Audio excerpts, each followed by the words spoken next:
Alright. We are all set to continue.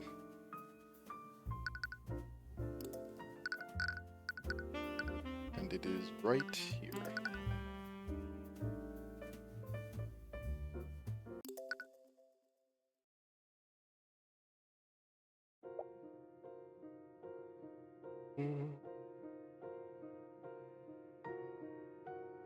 Oh, right. Okay.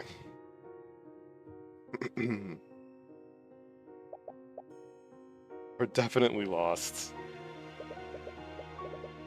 Followed Lord Steelwind's directions to the letter. It appears you found yourself in the ruins of an old city, rather than the estate of the Archduke. I don't understand. This should be the place.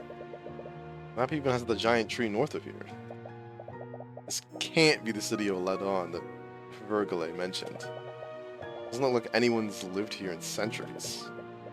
But Lord Steelwind's directions were pretty straightforward, so why are we... Wait a minute. Did he give us the wrong location on purpose? I doubt it. Please. What kind of dishonorable cretin do you take me for? Like, exactly. Steelwind. What are you standing around here for? The trial will be starting shortly. Where? Where is the trial going to start? It's not alone either. It's flanked by a division of the King's Guard and Arya. But it's difficult to tell if they're escorting her or keeping watch over her. You can see one of the knights channeling a spell over Arya. It's be an anti-magic field. Even now, she must still be wary about someone taking control of her mind. Wait, this is where we'll be holding the trial? Yes, the Archduke has always been sentimental about this place. I doubt a normal courtroom would have enough space. What? I really don't know what Possessed him to trust you. The miracle is even taking part in this at all. But nevertheless, I'll keep him waiting. Before you can ask him to elaborate, he walks past you and heads towards one of the central buildings. Completely dilapidated. You're a little worried it might collapse on you while you're in it. Look at the prosecutor and raise an eyebrow at her. She immediately shakes her head. It's clear she's just as lost as you are. Alright, guess we're doing this. Oh, this is the fucking title screen. I think I said it like 2 streams ago when I was looking at the title and I was like, when are we ever gonna see this background? That's what this is. This does feel a little bit like we are... I think it's Dual Destinies? The final case in Ace Attorney Dual Destinies, where you hold the trial in the blown up courtroom. Feels a little bit like that. To feel with everyone who was at the Grand Cathedral that day. They all seem to be just as the loop as you are. The only person who seems to be unfazed by this entire situation is Lord Steelwind. Get him. He's taken his position at the opposite end of the room. It seems that he truly plans on prosecuting his daughter. And here's Remus Vergile. Still don't know his age, still don't know his arcane art. Thank you all for coming here today. I appreciate your cooperation with our investigation. If you brought us here, the place is filthy. It's crawling with insects and vermin. My apologies, but what happens here today must be kept under wraps for now. I had to choose a location that was away from modern civilization. But nevertheless, I welcome you all to my home. Wait, you live here? I do. Your Grace, I know you wouldn't bring us here unless you were completely certain. But I want to ask you one last time. Is this truly what you wish to do? There will be no going back after this. What? I've made many mistakes in my lifetime. I gave Wyvern the means to protect themselves. What? All it did was warp them into something monstrous. I grew bitter seeing what I'd created, so I isolated myself from my people. I thought my best course of action would be to stay in seclusion and leave Wyvern to fend for themselves. It see now what a fool I was. I abandoned my kin to survive in an unjust world. And now foreign powers have ingrained themselves in my kingdom. Is he Rathalion? All because of my negligence. Powers? Still suspect that you're an agent of the theocracy. Well, no more. It's time that the people of Wyvern and their enemies remember who watches over them. Ah. He raises his hand. Magic begins to swirl around him. What's going on? The entire room is violently shaking. Yep, we can see that.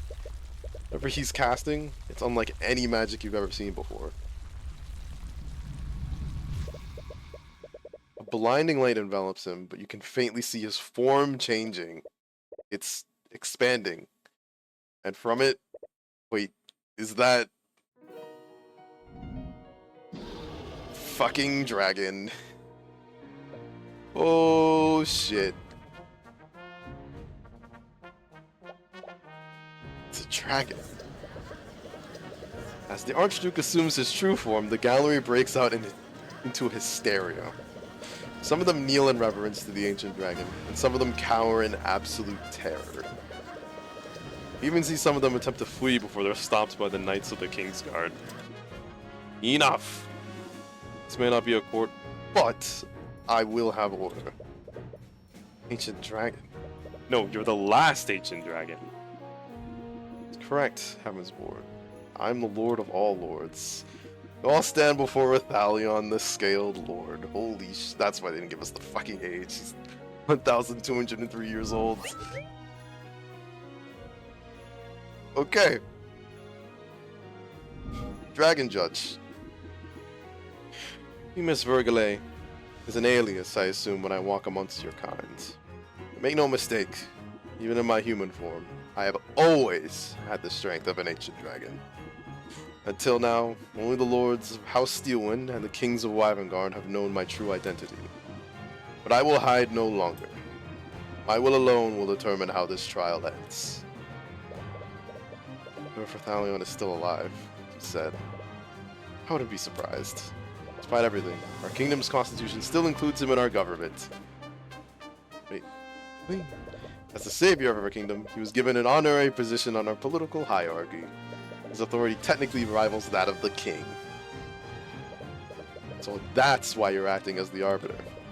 You're the only person with the authority to convict any and all of the nobles here. Make no mistake, Mr. Cuthbert.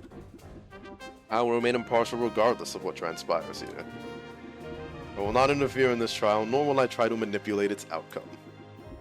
I will only mediate its proceedings, and pass judgment when necessary. Well, that's Certainly terrifying. now, with introductions out of the way, shall we proceed? Of course, Your Grace. Prosecution is ready. Yeah, he slams his axe down. I guess that's where Arya gets it from. Defense is also ready. I'm sure we're all thoroughly aware of why we've gathered here. For the sake of doing this properly, will you please list the charges, Lucio? Of course. The defendant, Arya Steelwind, is charged with several counts of manslaughter.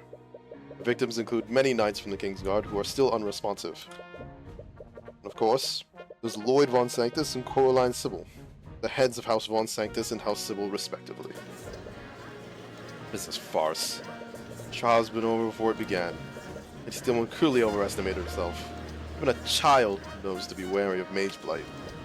Oh, don't you see? This is Bahamut's judgment. The divine powers that be clearly think that she's unfit to rule at the king's side. I don't remind the court of my own testimony. I witnessed Beatrice Frege enter the prayer room before I lost consciousness.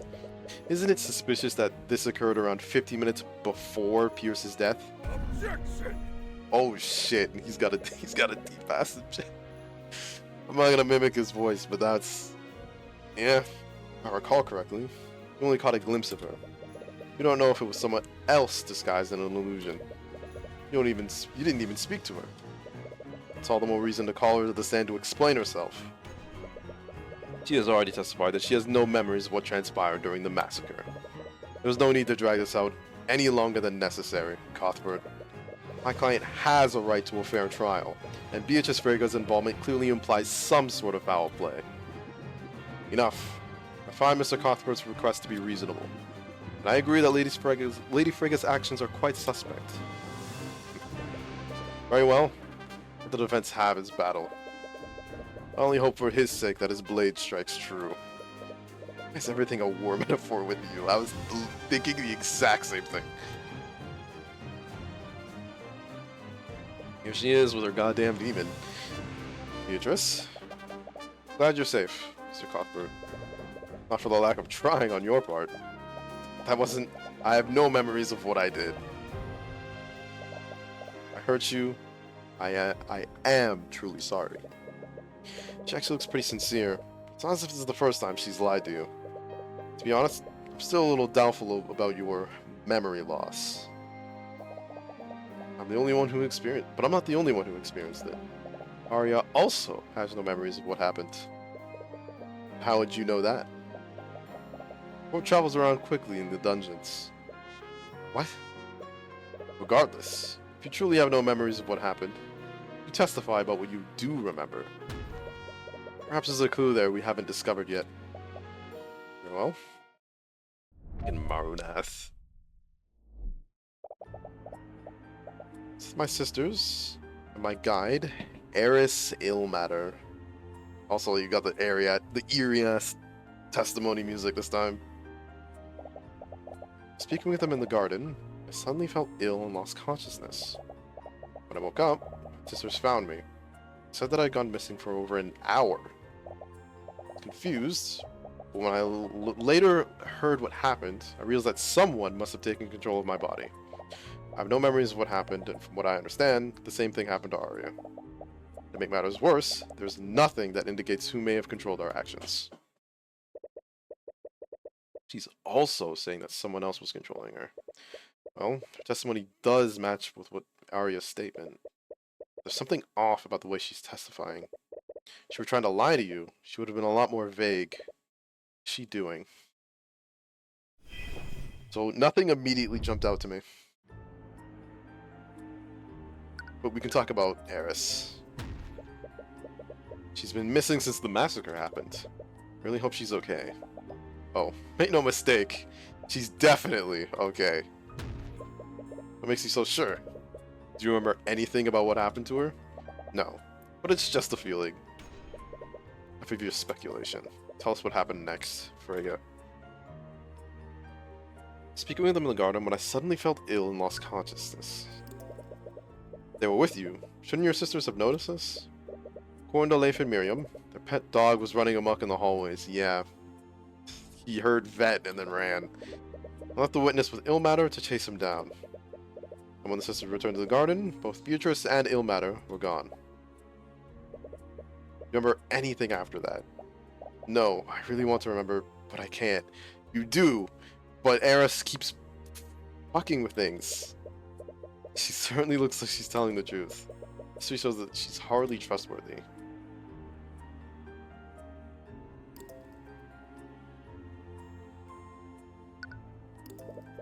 So you're also saying that someone else controlled your body?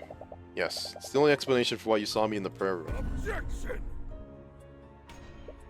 Absolutely ridiculous. Arcane magic is not capable of mind control. You're spinning a fairy tale to absolve yourself. Compelled to agree with him. So why do you feel like something's wrong? Think what you will, but please believe me when I say, no memories of what happened. Your statement does match up with what happened to my client. But you clearly already knew what happened to her. You could just be using that knowledge to fabricate an alibi. I just can't blame you for thinking that after what you saw. So Cuthbert, I know it doesn't mean much coming from me, but I am telling the truth. That remains to be seen. Okay. Why would you even bring that up? Well, you had evidence that someone else was controlling us. It would exonerate both me and Arya. Think, Mr. Cuthbert, isn't there anything that would be the best case scenario, wouldn't it? Okay. What? It's nothing. She looks extremely frustrated for some reason. Okay, there was something there. she's testifying is a little bit strange. She immediately concluded that someone had taken control of her, and why would she bring up what happened to Arya?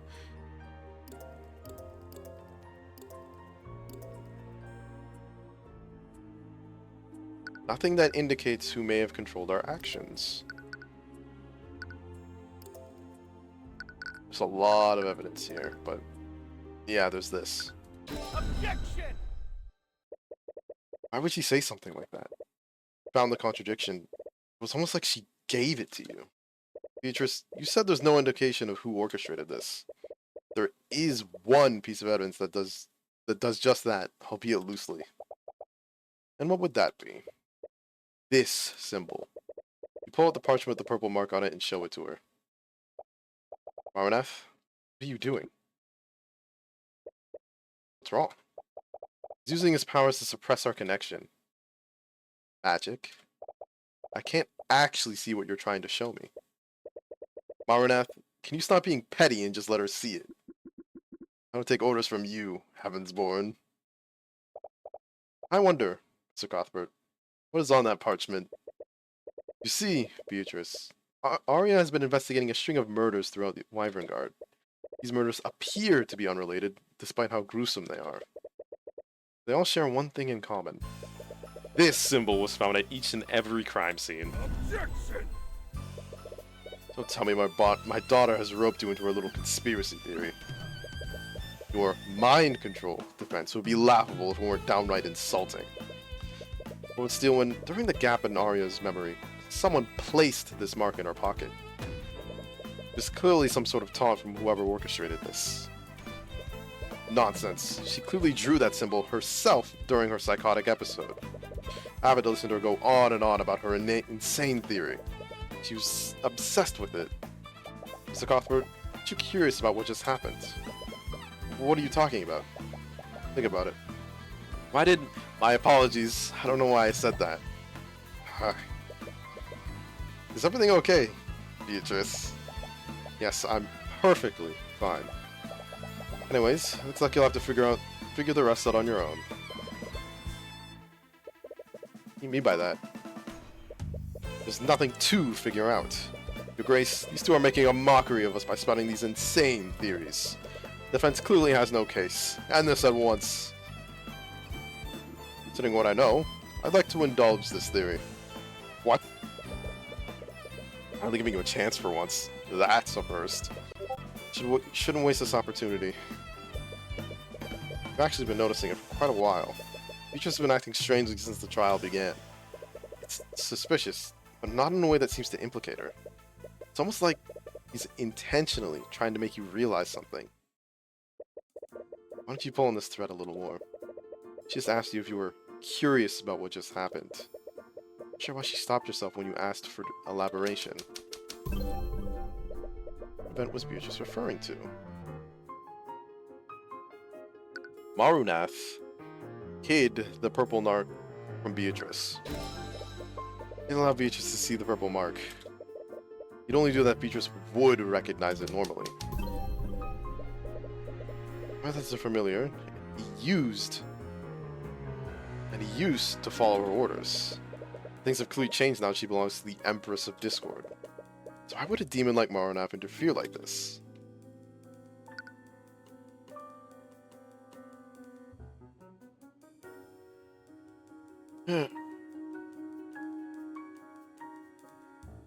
Purple mark is related to a demon.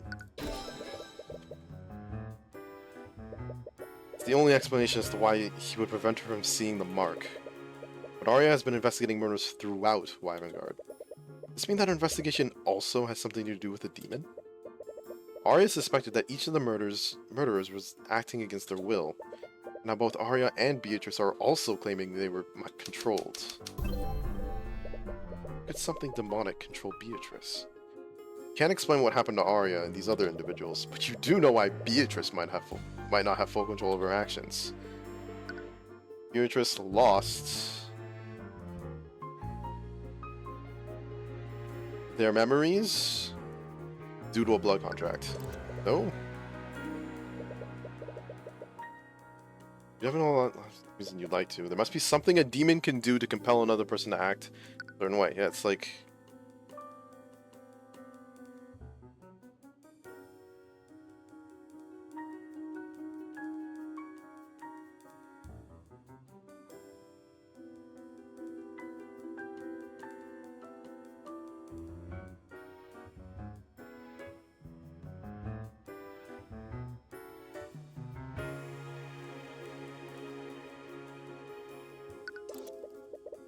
Definitely not honest like to. There must be something a demon can do to compel others to act against their will.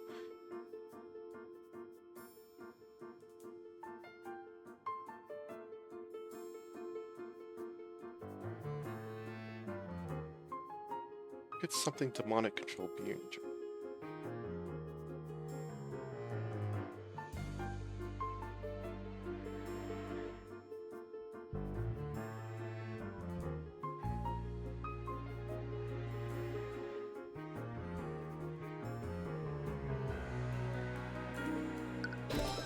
There we go. All was written on Beatrice's contract during her trial. It said what would happen if she failed to claim House Freyga. Her soul, her mind, and her life would all be claimed by the Empress of Discord. If this Empress of Discord owns Beatrice's mind, would that mean they could also control Beatrice against her will? But if that were true... Arya... created... When Arya lost control of their mind due to a blood contract. No, it can't be right, can it? Like, that's the only, based off the information you've given me, that's the only real explanation I can think of. Did Arya seriously sign a blood contract with a demon? Why would she ever do that? But it's the conclusion that makes the most sense. I can't think of any other way someone could control her against her will. And there is one way to find out for certain. Divine Edict, the same ability used against Beatrice during her trial. It was instinctual at the time, but you have some understanding of how it works. It creates a copy of a blood contract between a contract holder and the demon who created it. But for it to work, you need to know the name of the contract holder. In addition to that, you need the name of the demon who created the contract. This is all very interesting information that I'm going to say for myself. For further fantasy writing.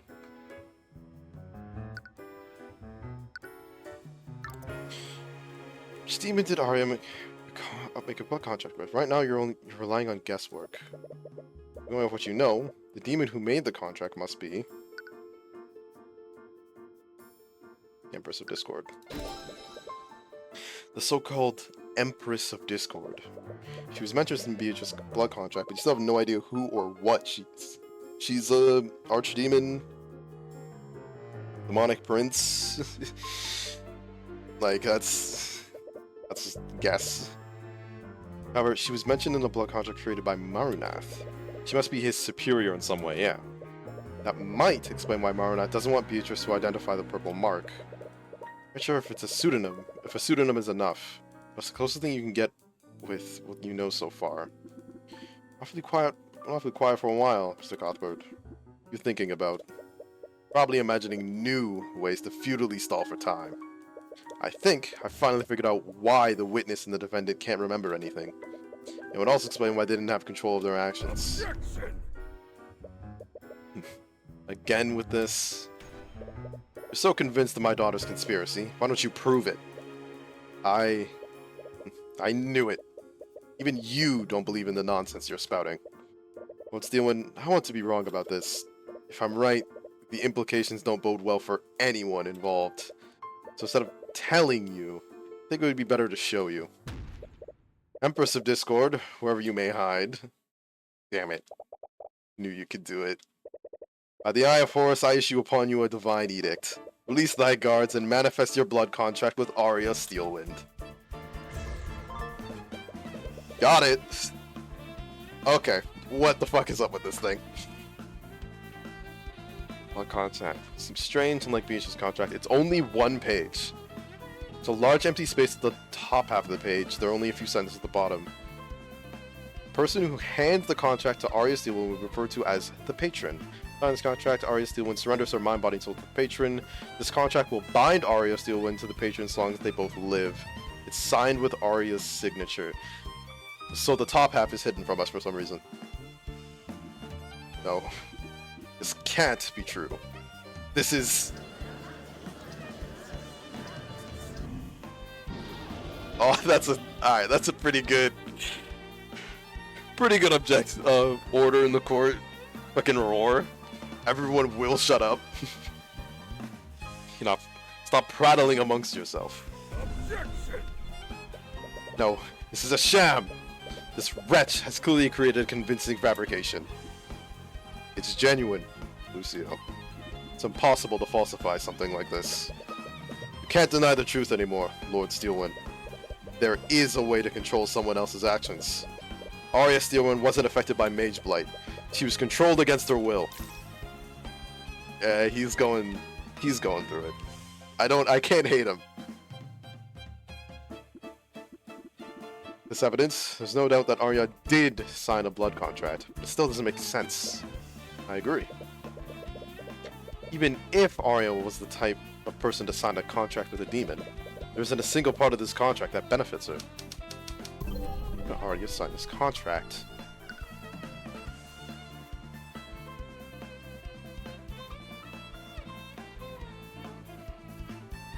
Okay. Arya signed the contract because it looks like a normal document. That's immediately what I went to in my head. Is someone gave her a document and asked for her signature. She was like, oh, okay, perfect. And she signed it, but they did like the putting paper beneath other papers and it seeps through. Which I think in what I wrote for like a blood contract, demons can't actually do this. Well, can't, because it's a little too... I think in terms of building your world, it does make demons more threatening, but fuck, nobody will want to sign anything.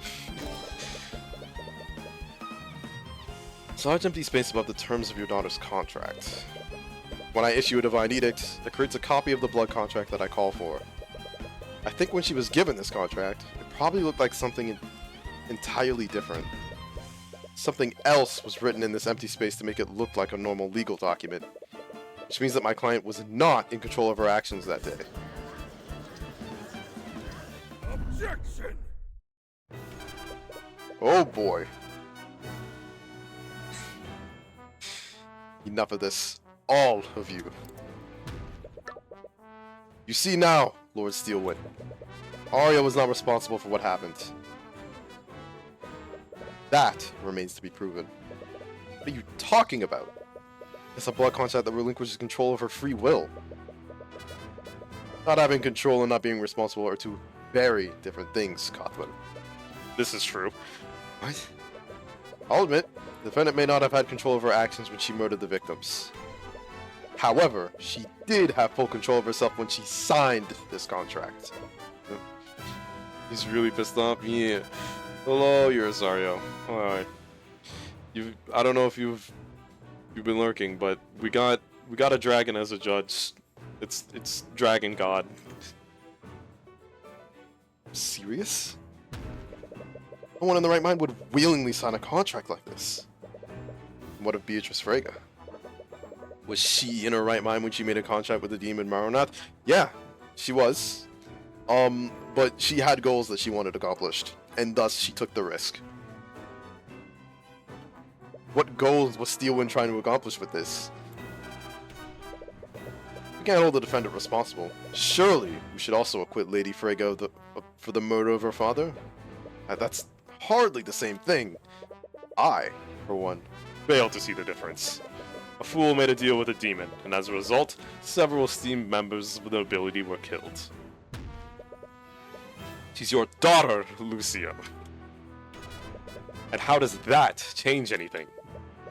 Wait, he seriously doesn't care if he convicts Arya. Honestly. It only places more responsibility on her for what happened. I could have accepted if she had been reckless and accidentally induced mage blight. But to sign a contract with a demon? That only further espouses the need to put her down. She was clearly tricked, Lucio. Is that so? As a fellow attorney, would you really sign a contract without carefully inspecting it? Whether it was through foolishness, negligence, or both, the defendant willingly signed a blood contract. She compromised herself, and as a result, 3 nobles died. The responsibility falls squarely on her. Wait, even if she willingly signed the contract, that's not entirely true, is it? Well, the patron. Lucio, there's clearly someone else to blame for Arya's actions that day. Oh, who would that be? I'd like to reread my client's blood contract to the court. By signing this contract, Arya Steelwind surrenders her mind, body, and soul to the patron. That can only mean one thing. Whoever this patron is, they took control of my client and used her to murder the victims. That's right. He could still be out there. None of us are safe until this patron is apprehended. Surely, we can't end this trial while every member of the Wyvern Guard nobility is in danger. Well played. I'm compelled to agree with Mr. Cuthbert. Tricky or not, it's clear someone wished ill intent on the nobles. Until we know who this patron is, you can't pass judgment on my client. Not until we know the circumstances that she signed that blood contract under. And what would you have us do, Cuthbert? The contract has no stipulations about proximity or how this mind control works. For all we know, this patron could have murdered the victims all while sitting in their very home. There was a clear intent behind this attack. Even if the patron didn't directly participate in the murders, they definitely had a motive. If Arya was being controlled, then we can analyze her behavior to determine who was controlling her. See, it does sound as good a plan as any. At the very least, we can't allow this patron to escape justice. Despite the questions raised, we've clearly made some headway. I believe we should take a brief recess to process these revelations. Very well. So I'm guessing Rathalion here knew from the beginning that there's some demonic shit going on in Wyvern Guard. But lo and behold, he has a Heavens Board who can pull up blood contracts on hand. And he ran Cuthbert through a quick test, which is why he followed him to the prison last stream when we went to go talk with Arya. He wanted to see what kind of person we are and whether or not he could trust us enough to get to the bottom to it.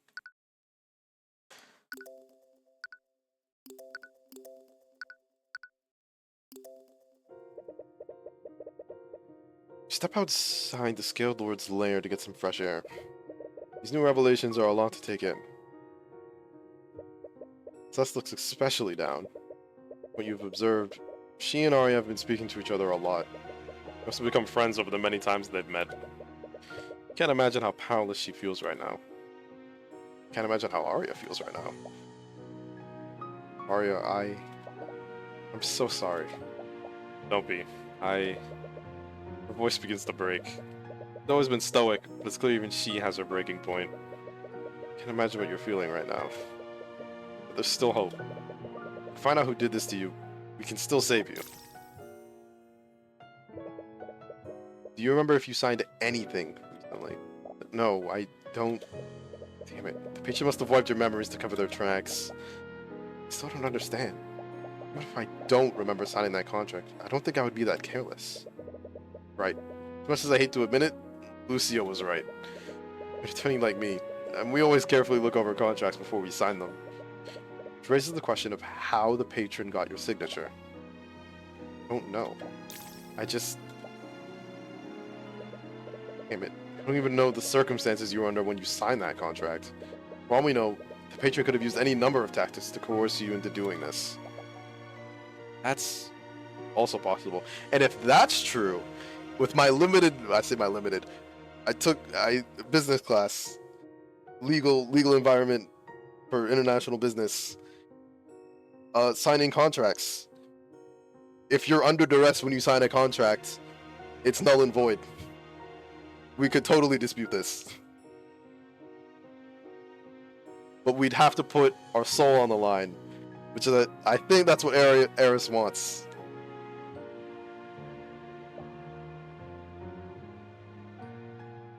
Arya, as you're deliberating amongst yourselves, Lord Steelwind approaches you. What are you doing here? Father. Bro, you can keep looking disappointed and angry, and I'm gonna keep looking through you and seeing how sad you are that your child is in this position.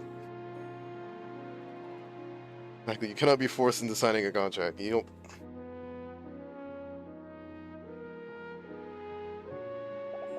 I can't believe him. Why does he have nothing to say? Jackson say otherwise. You could have sworn you saw something through the eye. It's almost as if he was saddened and worried. Well, no matter how he feels internally, he's made it clear that he's your enemy. Whatever his motivations are, you'll overcome him, just like everyone else. You should also head back, Celeste. Right. No matter what it takes, you're going to see this through.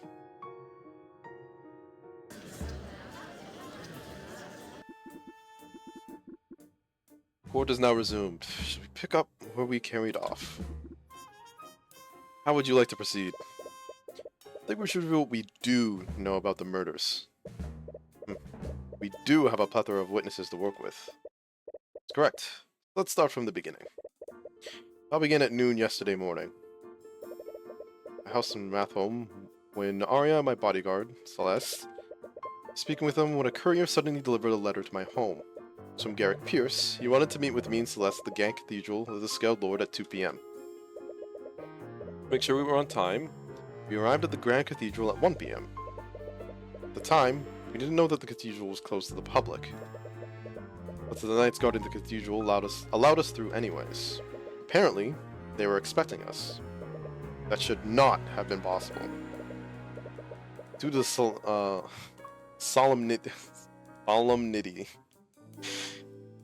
I don't know why that word fucked me up. Of the situation. We were very particular about who was permitted to enter the cathedral. It's possible someone pulled some strings to let us through. Or you two entered the cathedral illegally. Well, I'm sure that knight from the Kingsguard can vouch for us. I don't know about every order given to the Kingsguard, and none of them were told to let you two through. It's possible the night we met felt comatose like the others. As long as they're unresponsive, we'll never know. Perhaps we should continue, yeah. Anyways, we arrived at the church and spent the next hour sightseeing before we went to meet with Pierce. In that time, we met with Remus, Lucio, Arya, Aster, and Alaric. And around that time, Arya and Aster left together to meet with the High Speaker in his quarters. While exploring the cathedral, we spoke with Von Sanctus and Sybil. Then we spoke with the 3 Frege sisters and Eris Ilmater. Eris Ilmater? She's a friend of Beatrice Frege. The Kingsguard wouldn't let her bring her familiar into the cathedral, so she brought Eris to guide her instead. Anyways, we left the garden at around 1:45 p.m. to meet with Pierce in the prayer room. At around that same time, Arya left her meeting with the High Speaker and felt nauseous. Last thing she remembers is looking at Lake Galacrond. A likely story. Regardless, at 2 p.m., Aster went to pay respects to his father's body. Unbeknownst to him, a mage had placed a glyph of contingency in front of his father's coffin. It was set to trap him within a force cage. A despicable act. Considering what followed, the attack on His Majesty must have been a diversion. Right. It was also at this time that both Beatrice and Eris went missing. Considering the timing of it all, someone must have taken control of Beatrice's body after the trap on Aster was sprung. Are you saying this patron controlled her as well? No, I don't think so. According to her contract, her mind belongs to the Empress of Discord, not the patron. Furthermore, Arya's blood contract was created by the Empress. It's clear that the patron and the Empress were in league with each other. Wonderful. Another demon we have to worry about. Anyways, the patron and the Empress had all of the pieces they needed. That's when they began the massacre. Patron took control of Arya's body, and they used her to murder Von Sanctus at 2:05 p.m. Presumably, Arya started a fire in the common room around this time. And since Von Sanctus' body was found there, this must have been after she had murdered him. Shortly after, Prince Alaric spotted smoke from the fire and asked Arya what was going on. Arya responded by using an unknown transmutation spell to incapacitate him. I'm pretty sure it's polymorph. They would use her to attack the prince as well. Luckily, the effects of that spell were only temporary, and Alaric came out unharmed.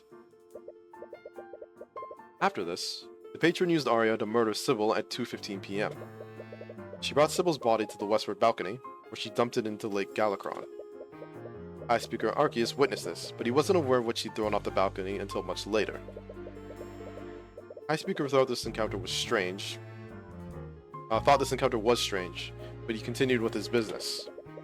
He headed to the prayer room, but was turned away by the knights standing guard there. Meanwhile, Celeste and I were talking to Lord Pierce. When we showed up for the meeting earlier, he was clearly expecting someone else to show up. We tried to get to the bottom of what was happening, but he refused to answer our questions. And at about 2:20 p.m., we heard a commotion outside. Celeste went to investigate. That's when Celeste fought Arya. The patron's target was Garrick Pierce, but Celeste was too powerful to neutralize. They fought each other for about 15 minutes before Arya was finally able to push past her. During their fight, the Empress sent Beatrice into the prayer room. She probably made Beatrice invisible to move undetected. She then used her to cast a sleep spell on Pierce and me to knock us out. I remember checking the time close to when this happened. It must have happened at 2:30 p.m. Testimony is correct. Beatrice Frege was actively used in this plan. Yes. And considering how quickly the massacre unfolded, the Empress must have coordinated with the patron. They probably planned how they would use Beatrice and Arya to carry out the murders. Anyways, after Beatrice knocked us out, Arya finally pushed past Celeste and entered the prayer room. And before Celeste could chase her, she had already murdered Pierce. Arya and I were unconscious by the time Celeste entered the room. The patron had already achieved their goal of murdering the three nobles. She probably fell unconscious after they released their control over her. Arya and I regained consciousness shortly after. That's when the Inquisition arrested her for the murders. Lord Pierce was one of the victims. The meeting clearly had more significance than I'd realized. So tell us, Cuthbert, what was your discussion about? I mean, we might as well. Like, there's no reason to hide this, I'm gonna be honest. It's fine. You can tell them. Alright, as long as it's okay with you. The past few months, Celeste and I have been investigating who her birth parents are. I recall receiving many complaints about her during the Lord's Ball. Supposedly, Garrick Pierce had the information we were seeking. That letter he sent us said that he wanted to trade this information for his freedom. I assumed this meant that he wanted me to be his attorney. You honestly expect us to believe that? Why would he ask for help from the attorney who indicted him in the first place? We thought the same thing. And when we arrived for the meeting, it was clear I wasn't the intended recipient. This means that Pierce sent the letter to someone else. Better not be lying to us, Cuthbert. Frankly, I don't care much if you believe me. Regardless, if we examine every action Arya took, we can build a psychological profile of the patron. I will give you that. To begin, the defense would like to call the Inquisition commanders to the stand. This testimony might shed some light on how Von Sanctus and Sybil died. Despite all these witness accounts, we still only know how Pierce was murdered. Yes, he's impaled using a blade magically frozen from his own blood. In a grim sort of way, it's almost poetic that he died the same way Flintheart did. You doubt that will give Celeste any kind of closure. Anyways, we need to find out exactly how Arya murdered Von Sanctus and Sybil. The massacre was swift and efficient. It must have required a lot of forethought and coordination. If we figured out who might have had this knowledge, we might be able to find out who did this. See, sounds as good as planned as any. King's Guard, escort Commander Orm White to the witness stand. Witness, please state your name and occupation. Right, Commander? I'm sorry, I just can't do this. How am I supposed to act like this is normal? Giant lizard is standing right behind me. This is pretty true. Calling me a lizard is highly offensive, Commander. Sorry, your scared lordship, sir. Commander, just try your best to testify about what happened. Yeah. That's fair. If I had a fucking dragon standing behind me and it's like, testify, I'd be pretty rattled. All started when we received a report from the King's Guard. A prosecutor attacked Prince Alaric, and a fire had broken out in the common room. We weren't sure what the deal with Steelman was, so we went to the common room to put out the fire. Excuse me. It's a dragon, John. Treat him with respect. Yeah, although, from what I understand, he's just a powerful dragon. Powerful ancient dragon. He's not actually like a god. They just call him that and revere him as such. Because I think it was Beatrice who was like, no, Cuthbert, we're talking about actual gods. Like that's your bloodline, that's your lineage is from actual gods. And then Leif was like, you can't say that here.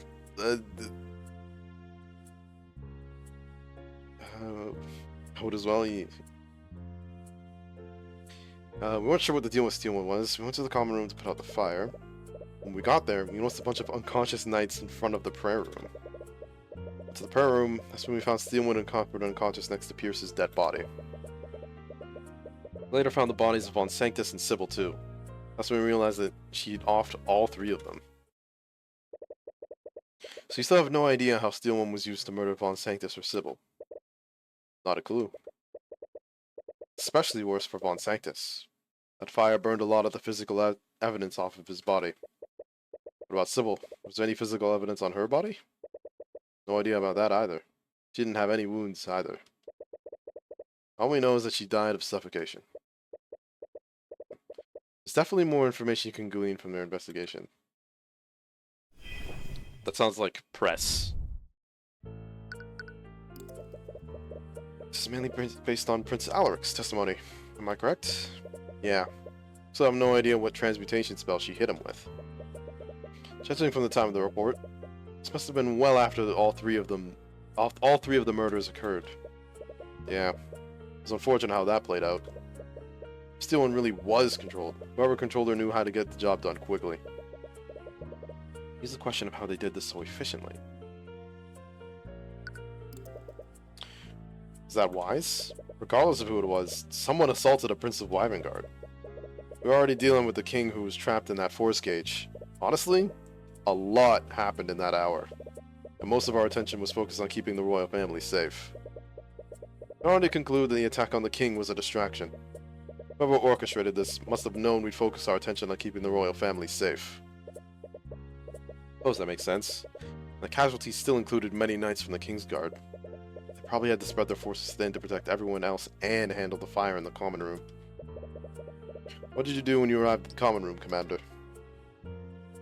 Out there, we noticed a bunch of unconscious knights in front of the prayer room. Did you see Arya or Celeste? No, we only saw the aftermath of their fight. There were marks and craters everywhere in that hallway. Pierce's time of death was 2:45 p.m., and the knights didn't arrive at the common room until 3:10 p.m. They didn't arrive at the prayer room until well after the battle had taken place. Wait, wouldn't that mean you were in that room with Pierce's body for 25 minutes? Why didn't you look for help? You weren't waking up for some reason, so I kept channeling my magic, my healing magic into you. Thinking back, I probably should have just looked for help. Even if Arya was unconscious, I didn't want to leave you alone in that room with her. Right. Sorry. That moment is clearly taking a toll on her mind. Be more careful. We went to the prayer room. That's when we found Steelman and Cuthbert unconscious next to Pierce's dead body. Judging from the timing, this would have been several minutes after he'd already died. Yeah, and we had no idea what was going on. Pierce was already dead, and you and Steelman were unresponsive. I can see why I'd be unresponsive. I was hit with a spell specifically designed to make people sleep. Why would Arya be unresponsive too? No idea. You never even heard of demonic possession until today. Yeah. For all we know, it could have all been a side effect of being controlled for over an hour. I suppose that makes sense. But could that common thread truly be a mere coincidence? That's when we realized that she offed all three of them. The last statement was a little vague. You should ask him to elaborate more on one of the murders. Whose murder should he elaborate on? Like, the most suspicious one out of all of these is Garrick, because Garrick didn't die the same way that these two did. But we're starting from the beginning, like the entire point of this. Let's start with Von Sanctus. Could you elaborate more on Von Sanctus's murder? Was there any evidence that implied how he died? Like I said, it's trickier with Von Sanctus because the fire partially burned his body. Our divination magic could only tell that he died of suffocation. I see. So there's no other physical evidence. Well, there is one thing. From his burn marks, we do know that he was hit with a firebolt before he died. We're guessing she wanted to weaken him before she dealt the final blow. She took a direct attack before he died. Anyways, please add this to your testimony, Commander White. Sure. Whatever you say, kid. Have anything to defend himself with. But yeah, it sounds like he didn't. Firebolt is in her spell compendium. Von Sanctus wasn't exactly a fighter, after all. Yeah, poor Sap didn't have a chance. He must have been in immense pain from that attack.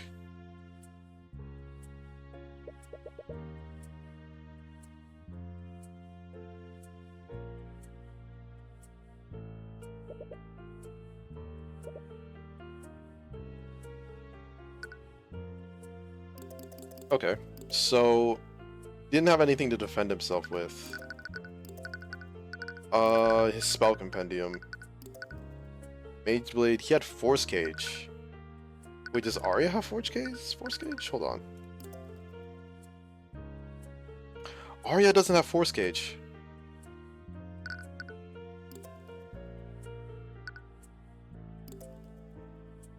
Hold on.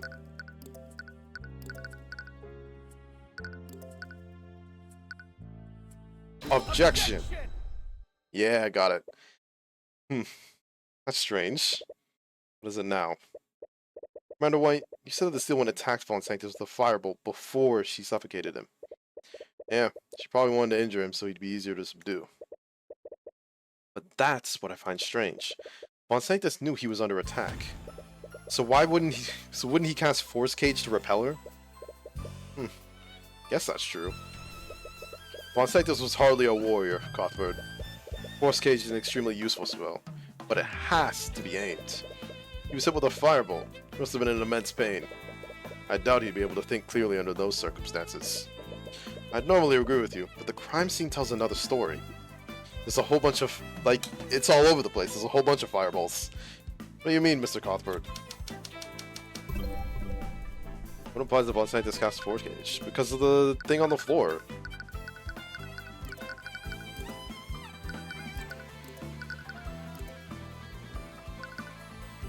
How do I present that?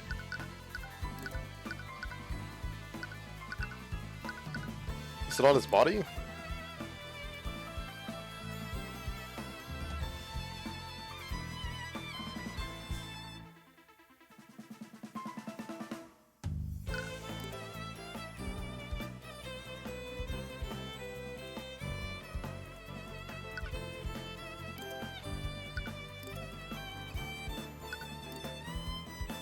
Choice of observation. There it is.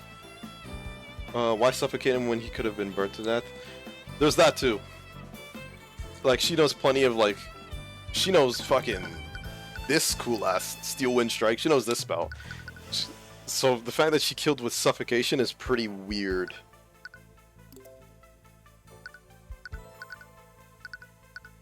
But right. This one. When we investigated the crime scene, we found traces of objuration magic that formed a perfect square around the body.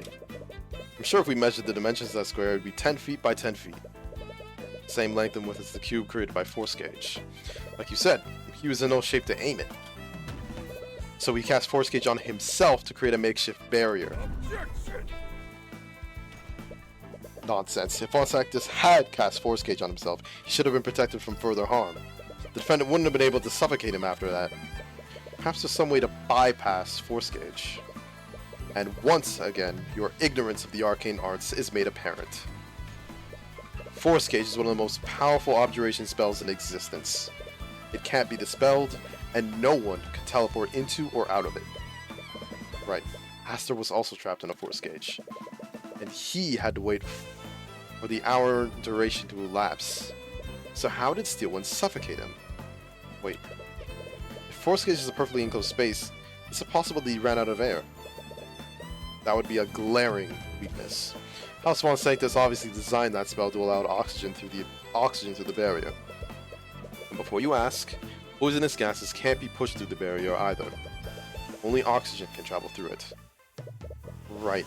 And even if they had used poisonous gas, the autopsy report wouldn't have said he was suffocated. So yeah, here we go. Here's our how did Arya suffocate Von Sanctus? Only oxygen could travel through the bounds of force gauge. So how did Arya suffocate Von Sanctus despite that? Oh! Fire consumed all the oxygen in the common room.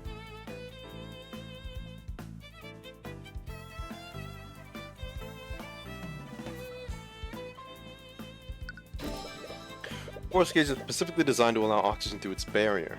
Yeah, fire ate the air. But if there's no oxygen left, but what if there was no oxygen left in the room? No oxygen? Ah, I see. It was the fire in the common room. The patron knew Arya couldn't harm Von Sanctus once he was in that force cage, so she started a fire to eat all of the oxygen within the room. And that's... So he died. He died trying to protect himself. In conclusion, what should have protected him ended up trapping him, and the inability to dispel it, it ended up sealing his fate. Well, suppose that explains how the defendant murdered Von Sanctus. With that in mind, a lot of this plan sounds like it was improvised at the moment. Just like the murder of Pierce. Not only that, we assume that the patron used the same method to kill both Lord Von Sanctus and Lady Sybil. But I doubt Lady Sybil died under the same circumstances. Correct, there was only one fire. And if Sybil was in that force cage, the defendant wouldn't have been able to throw her body into Lake Galacron. Which means Sybil must have died by asphyxiation elsewhere. And it's clear our next course of action is to determine how Lady Sybil was murdered. We still don't know where she was murdered. The only witnesses who saw her around this time was the High Speaker, which was after the defendant disposed of Sybil's body. Well, High Speaker's testimony is as good as any. For our next witness, the defense would like to call High Speaker Theon Arceus to the stand. What's wrong? It's nothing. Please carry on. His guard, escort High Speaker Arceus to the witness stand. Sup, old man. I now seeing you in front of Rathalion, I think I know why Rathalion paused. Is he gonna start fucking fanboying about his god being behind him? Witness, you will testify about... Oh, great and blessed scaled lord, yeah, figured. You would grace us with your presence.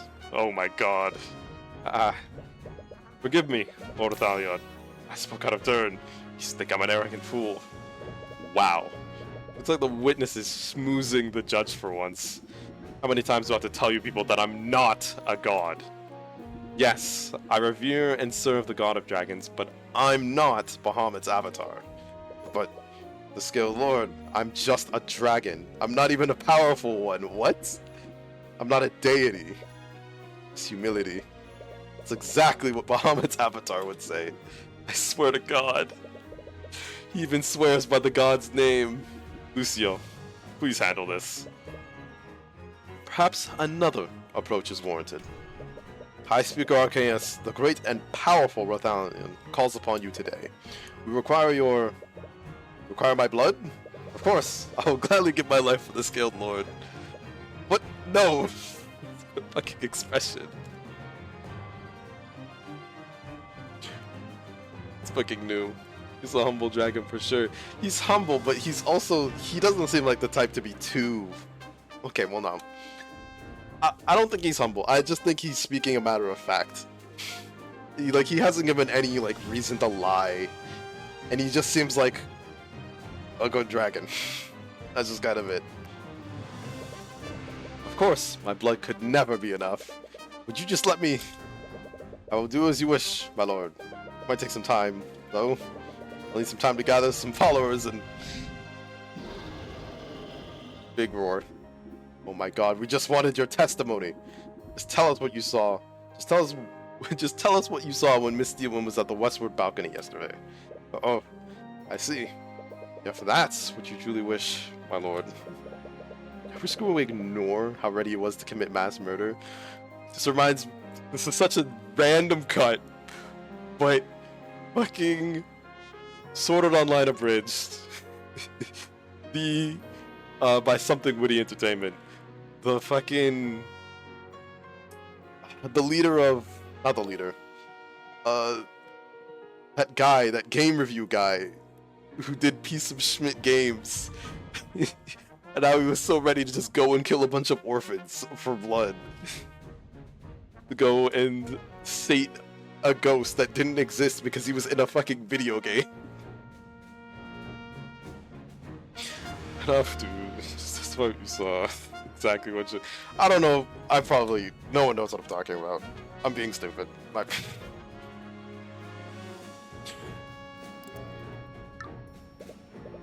Quiet. We just got him to calm down. His testimony. Doing some paperwork in my quarters. I suppose I lost track of the time. Alarm went off and I realized that it was time for my afternoon prayers.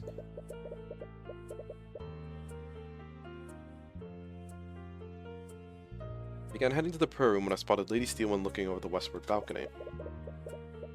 I tried to greet her, but she didn't respond to me.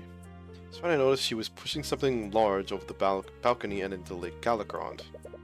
That's what she was doing, but again, she ignored me and went towards the prayer room. Thought nothing of it. I made my way there as well, when the guards there turned me away. Went back to my quarters to do my prayers there. The timing of it all happened minutes before she began attacking the prayer room.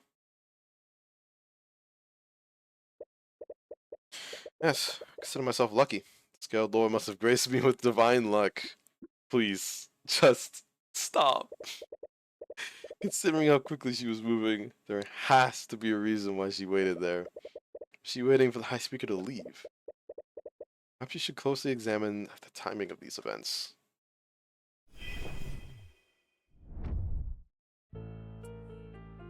It's like the timing of events keeps getting, like, messed up in my head.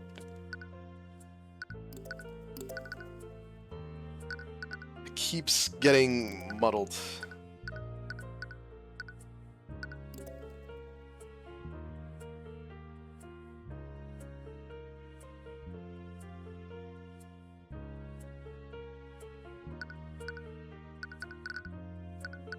To be honest, I wish there was like some way I could check. I don't think I can, so I'll just have to figure it out.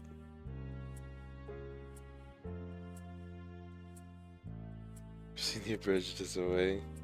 And Hasu and Kazuto are funny. Man, I need Something Witty Entertainment has also put out some other stuff that I'm like, man, I need to actually put time aside and watch these because they're funny. Move my paperwork in my quarters. Yeah. Alarm? Oh, also, yeah, alarm? Question mark? Those exist? It's a rudimentary artificial device that uses to remind me to conduct daily prayers. See, do you have it set to go off at a specific time? Yes, it's set to go off at 2:10 p.m., 5 minutes before my afternoon prayers. So 5 minutes before his afternoon prayers, he begins heading to the prayer room, where he spots Lady Steelwind looking over the westward balcony. What was her expression like? Very cold and emotionless. Patron must have had a control over her when this happened. Yes, that certainly makes the most sense. Right. What time did this happen? Shortly after my alarm went off. It would definitely be before 2:15 p.m.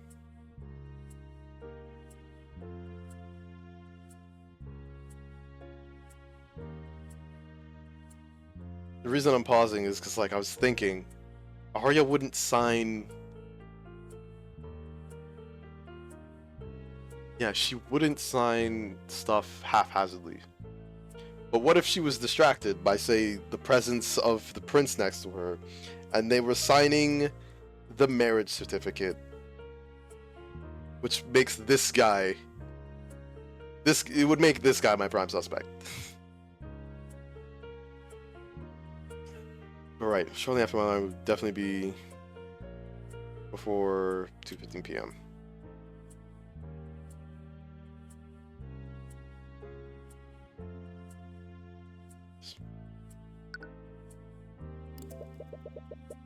That must have been Sybil's body.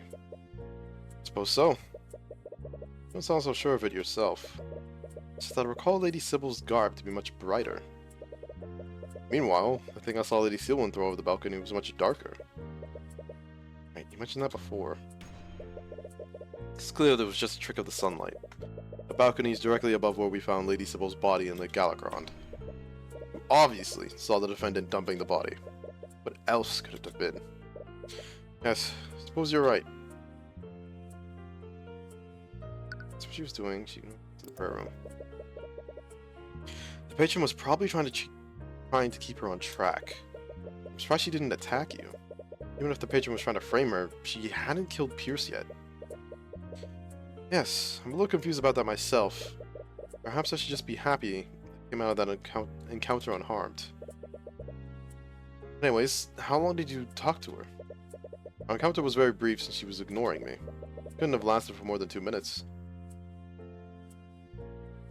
Think of it, and made way there as well. It's when the guards there turned me away. Right, these guards are still comatose. It's uneasy that you still don't have an explanation for that. As if Discord used some kind of demonic magic to do that? Half Horse doesn't leave magical traces, so it's possible that demonic magic is the same. That'd be my conclusion. By the way, it's awfully convenient he left right before the attack on the prayer room happened. You suppose you'll have to put a pin in that for now. Anyways, what time did this happen? I believe it was 2:15 p.m. That's when I usually arrive at the prayer room. Back to my quarters, do the prayers there.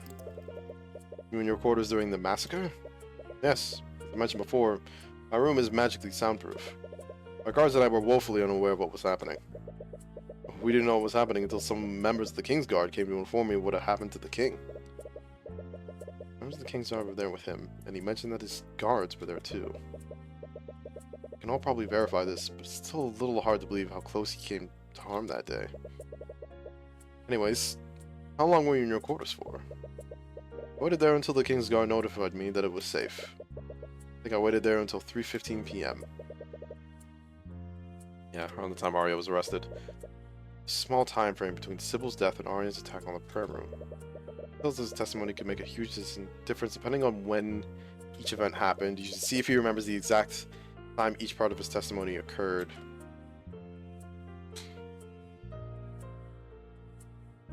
So at 2:10 he leaves his room, goes for his afternoon prayers. So it's heading for the prayer room. So he goes from his office... from his office to the prayer room, yeah, which means he passes by the balcony. Makes sense. That happens before 2:15, yeah, that doesn't seem like that big of a distance. So before 2:15, how does... what? So I don't know if she was pushing something large over the balcony and into Lake Galacrond. I only spent 2 minutes speaking with her, but she ignored me. So when the guards there turned me away at 2:15. You know it was 2:15. I was there until 3:15, okay. So let's take a look.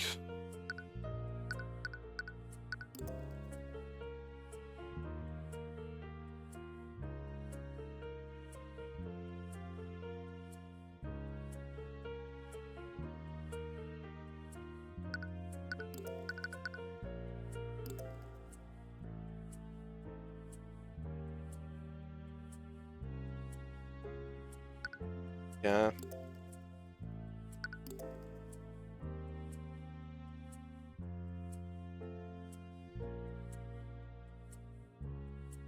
Wouldn't have seen her go in.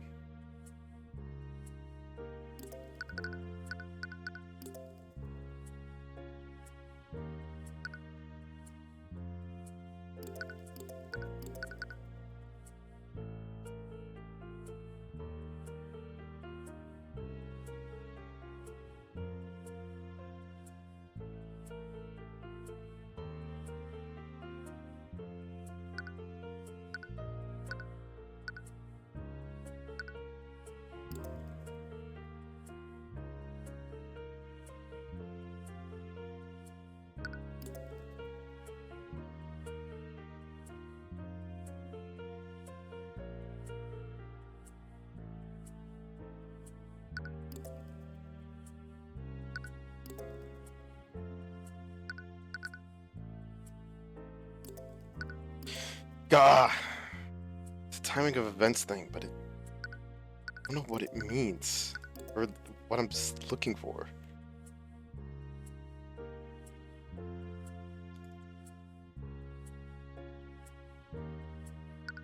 Okay, let me see this again.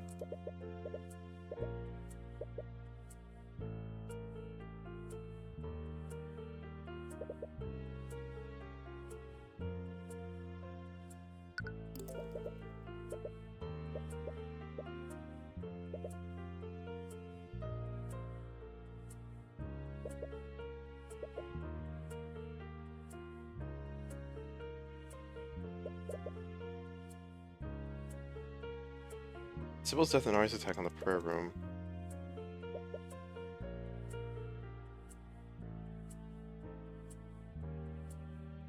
Does.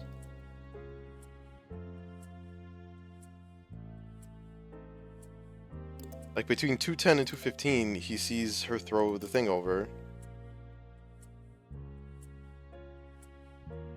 And conversation lasted. So that would mean it take like 3 minutes to walk.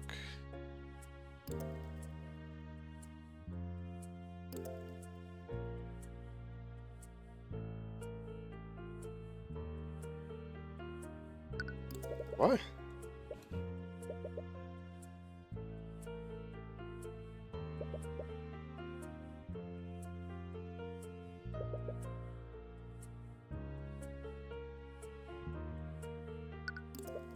Oh, no. Go back. That's not what I wanted. I wanted 4 again. Must have been a short exchange then. Patient was controlling at the time, so hoping that he would leave if she ignored him. Yeah, just murder him then and there. Easily done and quickly throw his body into the lake, just like she did with Sybil.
Ooh, I'm stumped. Game's got me with this one. Oh! Wait a minute. She died at 2:18, but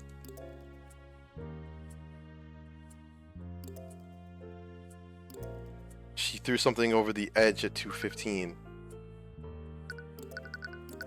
Objection! There we go. Wait, what? Something wrong? There is, but I'm not really sure what it means. Stop stammering and say what you want to say. Hi, speaker. You said that you saw Arya dumping something over the ledge of the balcony. No need to be vague, Cuthbert. Clear from the evidence that he saw my daughter dumping Lady Sybil's body. That's the thing, Lord Steelwind. It couldn't have been Sybil's body. Talking about. Location from the balcony to where we found Lady Sybil's body lines up perfectly. Maybe. The witness just said he saw Arya dumping the body before 2:15 p.m. Wait. You see it too, don't you, Lucio? How did Arya dump Coraline Sybil's body into Lake Galacron before 2:15 p.m. if her time of death was 2:18 p.m.? See, that does seem peculiar. But we know the defendant threw Sybil's body from that balcony. There'll be no explanation for how it ended up there. Yes, that's also true. Perhaps she was still alive when Arya threw her off that balcony. She could have been knocked unconscious with a sleep spell. But Grace, there were no traces of conjuration magic on her body. And if she was asleep, she wouldn't have survived a fall from that height. The distance from that balcony to the lake is more than 30 stories. Jesus! And the autopsy report says that the cause of death was suffocation, not blunt force. Right. So when did she die? She died before she was thrown. Piper testified that he saw Arya dumping the body before 2:50 p.m. Is he mistaken? Perhaps the time was later than he thought. No. Sus was fighting Arya at 2:20 p.m. The high speaker saw her dumping Sybil at 2:18 p.m. He would have been close enough to hear the fight break out. She could have only died after Arya dumped her off the ledge. Whoop.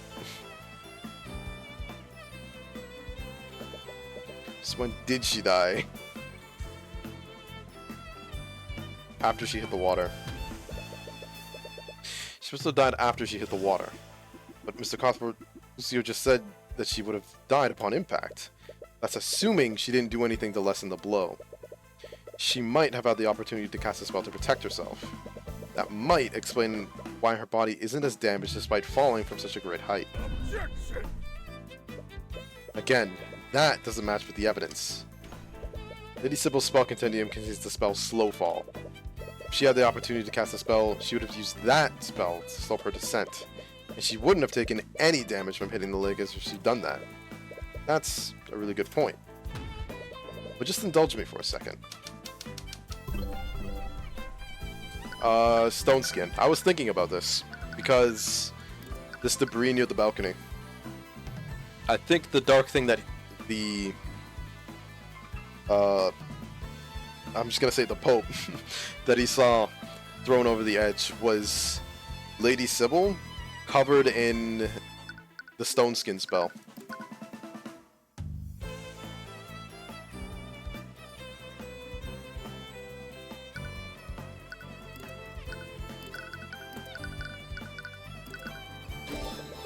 She must have cast stone skin on herself.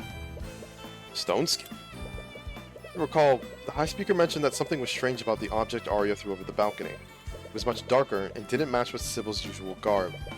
Almost as if there was something else Sybil was wearing. That object was actually Lady Sybil protected by a layer of stone. That still doesn't explain why she would cast that instead of Slow Fall. Right.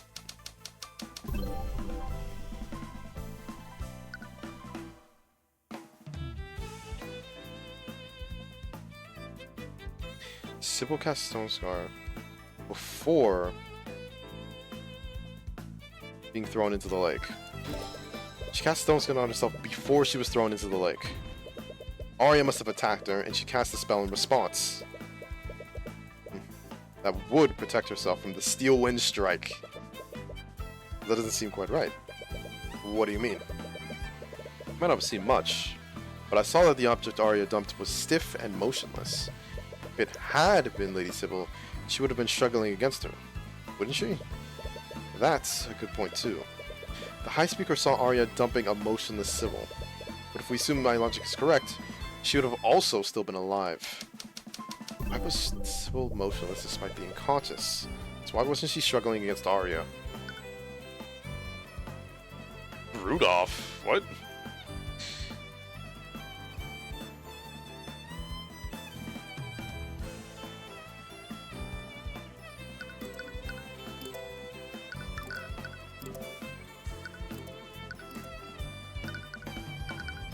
So she's fighting Arya. What does Arya have in her compendium?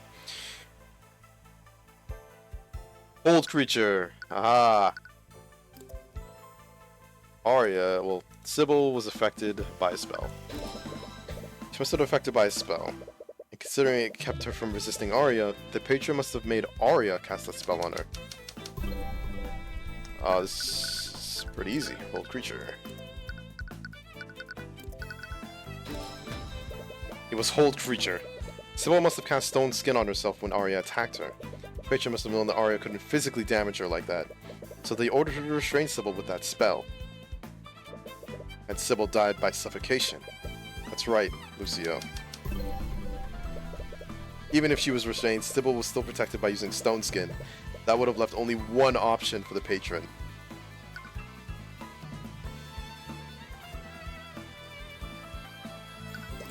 Whoops. No, that's not what I wanted.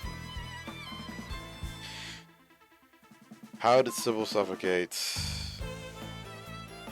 Sybil was choked by Arya. Nope. Need to murder quickly before we can what's going on.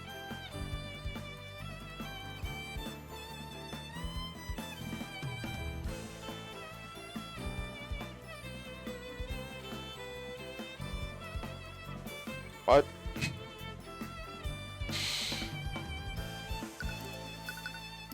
My brain has apparently left me.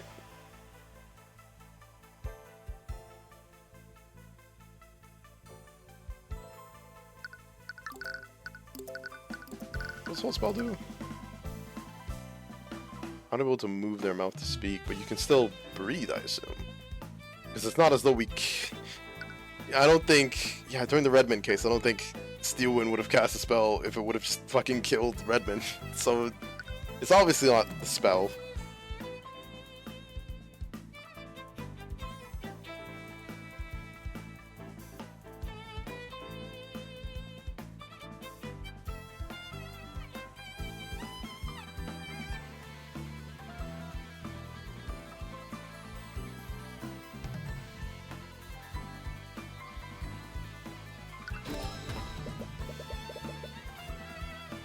But that's not...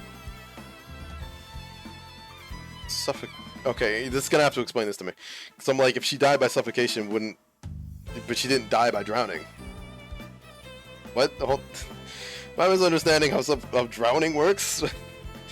I feel like it would have said died by drowning, no? Like, what? It's supposed to suffocate when Arya threw into, like, Galakron. Her stone skin lessened the impact of the fall, but it also made her drop like a literal rock. Arya's whole creature spell prevented her from moving or releasing her spell. Hold on. Did I just, like, gloss over that? Required to cast certain spells, yeah. Fucking Dodoy. She was helpless as she sank to the bottom of the lake. That's a pretty fucked way to go.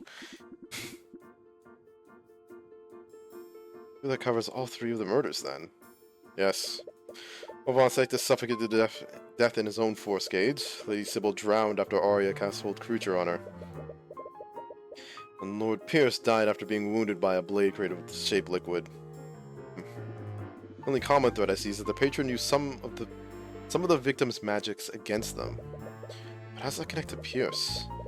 He cast shape liquid to make a blade to defend himself. He, the murderer, took it from him and used it against him. No, he was not unconscious alongside you. He couldn't have been the one to create that blade.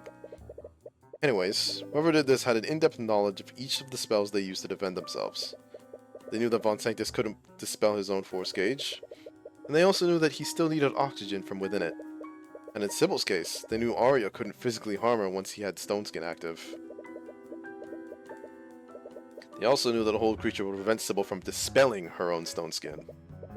Not only that, they did all of this in a quick time frame.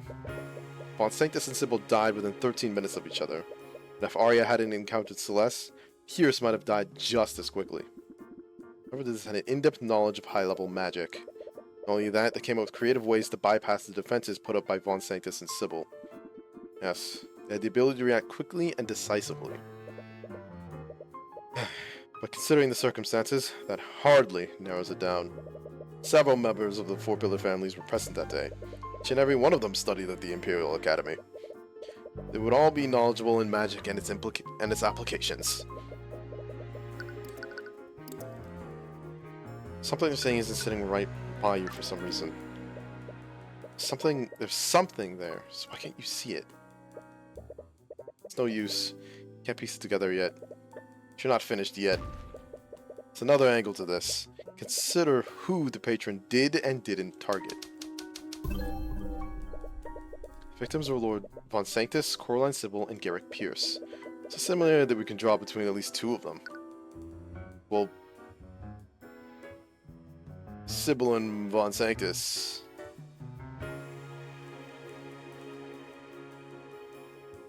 are house leaders of pillar families. Saying that Patriot's goal was to assassinate leaders of the 4 pillars. A motive that makes the most sense, but that does leave one question. Don't be coy. I'm not daft, Cuthbert. Actually, I highly doubt it was you. Really? Now, out of most of the people there, you could have easily tricked your daughter into signing a blood contract. But why would you need to do that? You're the Grand General of Wyvern military, and the cathedral was filled with your men. You could have easily put one of your best mages to carry out this massacre, and you wouldn't even need to make a deal with a demon to do so. So why wasn't Lucio targeted then? From our encounter with Celeste, it's clear there's a limit to Arya's combat capabilities. The Patron might have simply doubted Arya's ability to defeat the Grand General. There's also another explanation.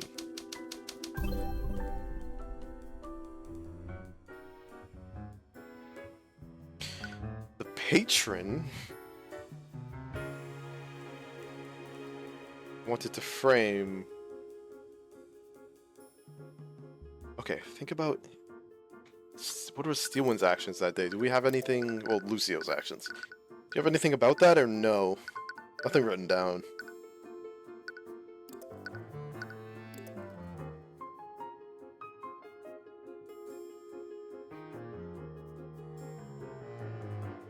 So it's not Lucio or Thalia, it's Arya or the Patron. So the Patron wanted to kill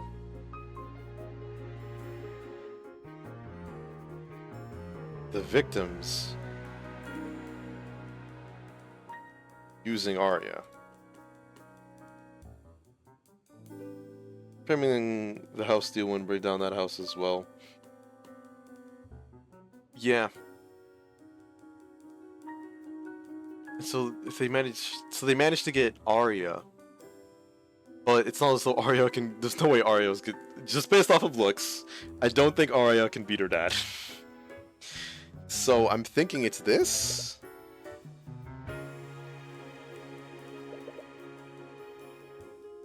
I'm gonna make it to hide her actions.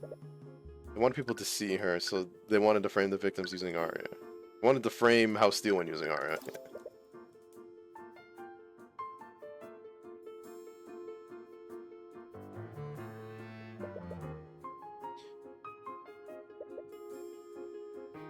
They wanted people to see her.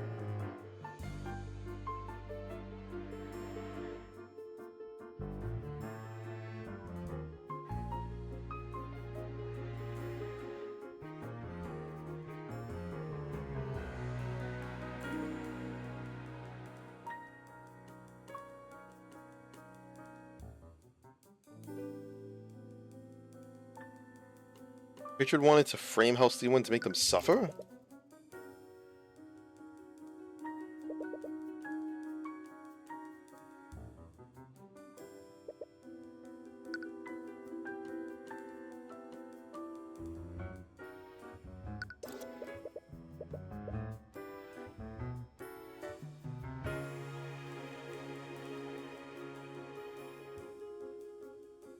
Why didn't the patron target Lucio Steelwind? Let me get through.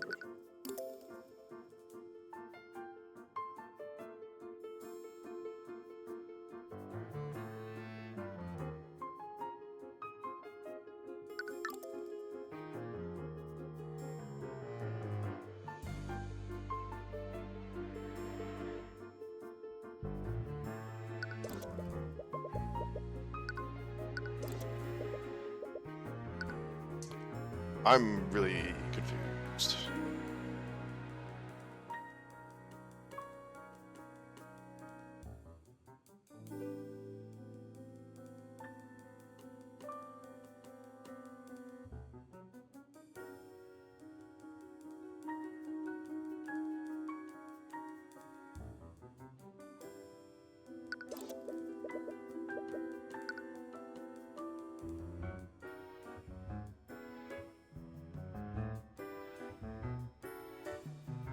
I don't know. I don't know what it's asking me. Why didn't the patron target Lucio Steelwind?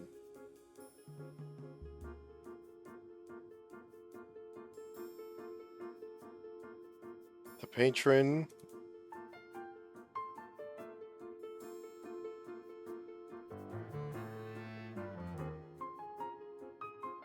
wanted to frame?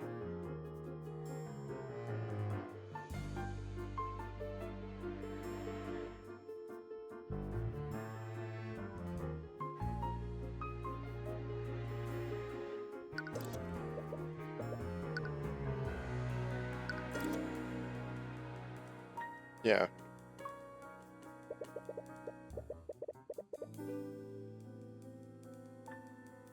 Didn't make any attempt to hide her actions. I wanted people to see her. I wanted people to see her.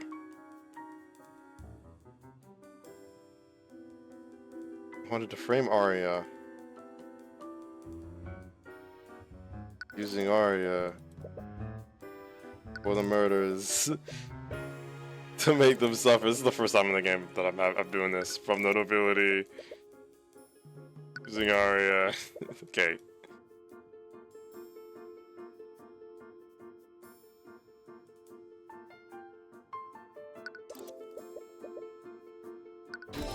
I could have swore I did that. What do you mean?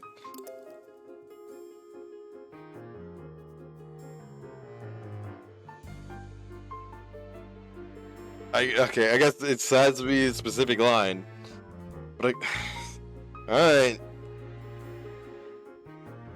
Pitcher wanted to suspect House Steelman.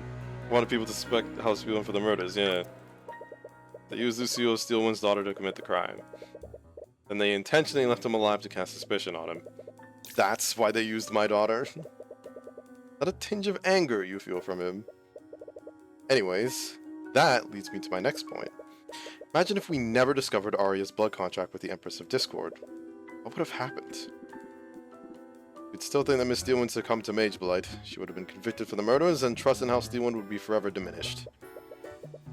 About a month ago, House Freyga lost its head, and his successor, Leif Freyga, was woefully unprepared to take his place. Now, the heads of House Von Sanctus and House Sybil are dead. House Steelman being held responsible for it all. But I think there's another layer to this. Everything fits together if we assume that the patron's goal was to weaken the Pillar families, except for the murder of Garrick Pierce. Yes, in contrast to Sybil, to Von Sanctus, Pierce's political power pales in comparison. Furthermore, I just noticed you said the time of question why his daughter signed the demon contract. Yeah, but I don't think that's like part of the demon plan. Like, because it's heavily implied, and I'm pretty sure that she signed it by accident. She was tricked into signing a document that turned out to not be that case. Furthermore, Pierce was already scheduled to be executed next month for the murder of Flintheart McCoy. Why did the patron target Garrick Pierce? Pierce knew the identity of Celeste's parents.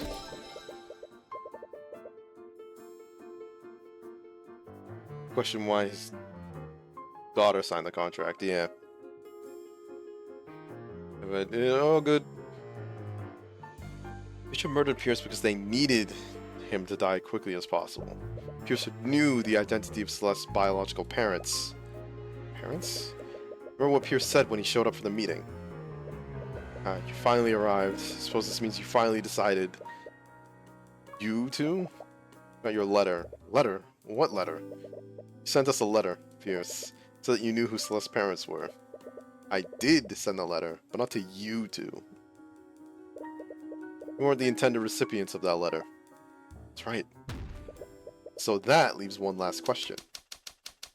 Who did Pierce originally send that letter to? The patron. Only one person Pierce could have sent that letter to. The person who orchestrated the massacre in the first place. The patron.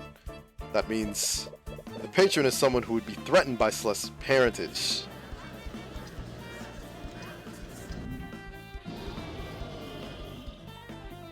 Order? Order in the court. But I don't understand. I'm sorry. I know this is a lot to take in, but I think they were targeting you for some reason. Pierce knew the identity of Celeste's parents and attempted to blackmail the patron with this. Instead of complying with Pierce's demands, the patron instead sent the letter to me. Why would you go to the trouble of luring you there? They could have just allowed Pierce to wait in the prayer room while the defendant made her way to murder him. This is true. Looking back on it, it's possible they wanted to kill Celeste too. What? They knew I wouldn't meet with Pierce alone, and the information he had was about her. The patron correctly guessed that I'd bring her with me. By killing both Pierce and Celeste, they eliminate any threat Celeste would have posed to them. But who would be threatened by such information? The mere existence of McCoy posed a threat to them. It must have something to do with her birthright. Right. So who would that leave? There's only one option. King de Wyvernguard just recently died. What if Celeste was a member of the royal family? Of a princess? I don't want to suspect Aster, but we need to consider every possibility. And when it comes to conflicts of inheritance, a royal line of succession is the first thing that comes to mind. Not only that, the king wouldn't have the authority to pardon Pierce for his crimes. That wouldn't entirely make sense. What do you mean? If McCoy was abandoned at a tavern in Cornhaven, must assume she's a bastard child. Okay, I don't know why you have to bring that up. My point is that King Olivier wouldn't abandon a child of pure royal blood. The kingdom requires heirs to continue the royal bloodline. He would have leveraged her in a diplomatic marriage. That's disgusting. That's diplomacy, Cuthbert. Anyways, even if McCoy was of royal blood, Aster is the king's eldest child. And he's of pure royal blood. McCoy would have no claim to the throne under these circumstances. Right, I see what you mean. I suppose that eliminates Aster for now. Anyways, we should consider the other suspects first. So who would that leave? House Frege. While during Beatrice Frege, we heard William Frege's last will and testament. It mentioned that House Frege's assets would be divided evenly between all of his children. Ah. If McCoy were to be revealed as a Frege, his daughters would be legally obligated to share the estate with her. I seriously be a Frege? I don't want to suspect Leif or Miriam, but we need to consider every possibility. What if it were reversed? Reverse... How? What do you mean? We've seen the Freges are no strangers making deals with demons. But it doesn't quite fit. I doubt Leif or Miriam would do something like this. What are you basing that on? I tend to be a good judge of character, and they just don't seem like the type to do something like this. Bah, far too trusting. I have no doubt that any of William's children would be capable of something like this. Casual Frege hatred. Suppose we'll have to see. Anyways, consider the other suspects first, so who would that leave? House Steelwind? As much as I have my doubts, House Steelwind is the only Pillar family whose house leader survived the past month. You think I'm McCoy's biological father? Ugh, you're barely a father to your actual daughter, holy shit. I'm only stating that possibility for the sake of the argument. As I've said, it wouldn't make sense for you to frame your own daughter when House Steelwind would be blamed. We need to consider every possibility. So who would that leave? The Eye Taker. What if the Eye Taker orchestrated this whole thing? The Eye Taker, that common criminal. For what reason would he have to do this? She was a pure-blood daughter, and the eldest son was the bastard son. Ah, I see. I see what you mean. Yeah. That is a possibility I did not consider. Heard firsthand that he was planning to expand his influence around Wyvernguard. He was actually plotting with Beatrice to use House Frege to do so. Since I ruined his original plans, setting up that massacre might have been his backup plan. Perhaps we're looking at this all wrong. What if Celeste was part of the royal family and they were planning to use her to take the throne? If he wanted to do so, why would he put McCoy in danger by having my daughter attack her? Not only that, he also had the perfect opportunity to murder His Majesty. Imagine if he had placed a more lethal contingent spell on the glyph of contingency. Death. His Majesty might have very well died alongside Von Sanctus, Sybil, and Pierce. Yeah, suppose you're right. Consider every possibility. I can't think of anyone else. Yes, there's a flaw with each suspect. Your logic is clearly flawed. Well, you don't see him coming up with any ideas. There's something here I'm not seeing, but I know I'm close.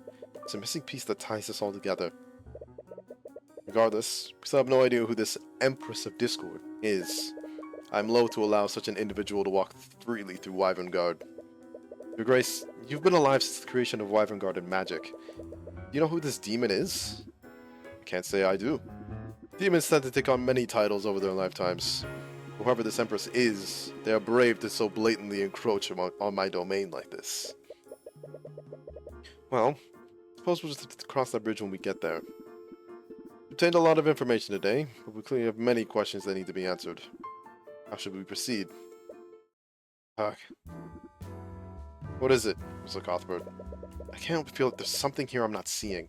I just can't put my finger on it. We have been working at this for quite a while. Perhaps we should suspend proceedings so that we can look into these new leads. I have no objections. It would give my men some time to look into what we've discovered today. Then it's settled. Also, it's skipped there. We'll be postponing proceedings for now. You'll all be expected to return here by tomorrow morning. You're all free to return to your homes for the time being. But make no mistake, the Kingsguard will be keeping careful watch over all of you.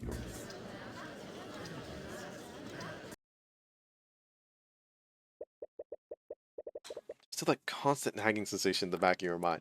I can feel like they keep saying it, but I also feel it.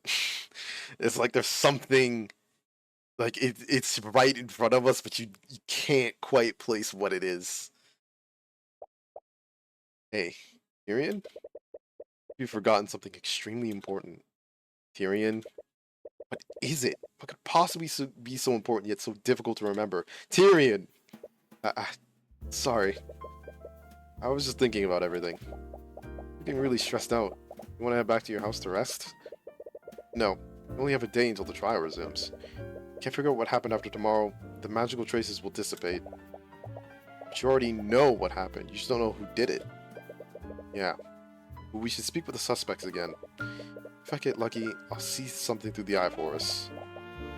If the suspect is the eye taker, what are you gonna do about him? I suppose I'll have to speak with him too. What? No! He tries to kill you again. Why, his life is on the line. That's just a risk I'll have to take. Tyrion, do you even understand what you've been pulled into? What? Someone just murdered a bunch of nobles, and they even attacked members of the royal family.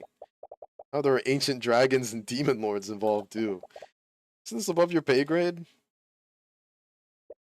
Ouch. You know that's not what I meant. It's just this whole thing is crazy, isn't it? It's fine. Just like any other of our investigations. It's not, though. When the Empress of Discord attacks you, what the patron decides you're getting too close to the truth. Oh, what if I can't? Voice begins to break. Still worried about what happened during the massacre. Fine, I already told you didn't do anything wrong. Almost died, Tyrion.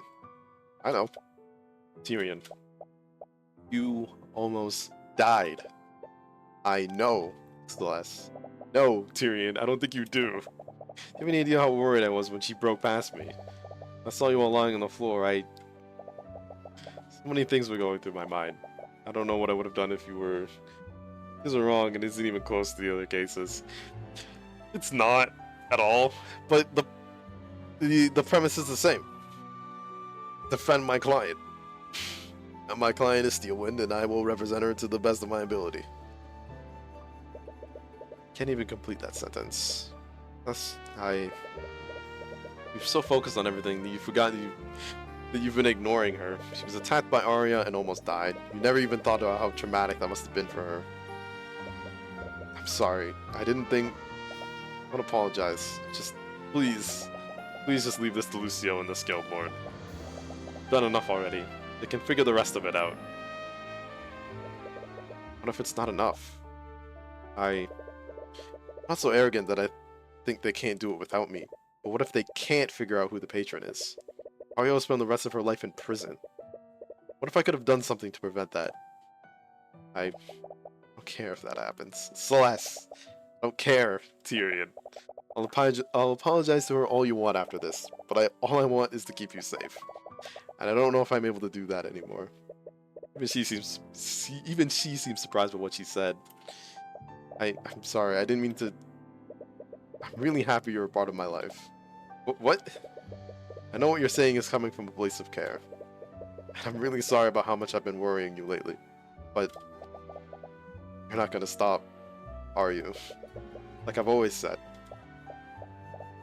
Man, king, or god, nothing will stop you from getting justice for your clients. I'm gonna talk to Lucio. What? We're gonna meet the Eye Taker again. We're bringing some knights with us. Celeste, that's hardly... Nope, you don't get a say in this. And if you're not here when I get back, I will find you. Judging for her expression, it's not an empty threat. Fine, just go. She might have a point though. Before everything happened, you weren't even sure if you wanted to continue being an attorney. Maybe you should consider a safer, quieter life after this is all done. Perhaps a life with her. Wait, what? Alright, Lucio's cleared it. It was surprisingly easy to convince him. You okay? I'm fine. Let's not waste any more time. Before she has a chance to respond, you hastily walk past her. Hey, don't walk so far ahead. You need to stay focused on the trial for Aria's sake. When this is all over, you'll... Well, suppose you don't have to think about that until then. Alright. Bumbling fool.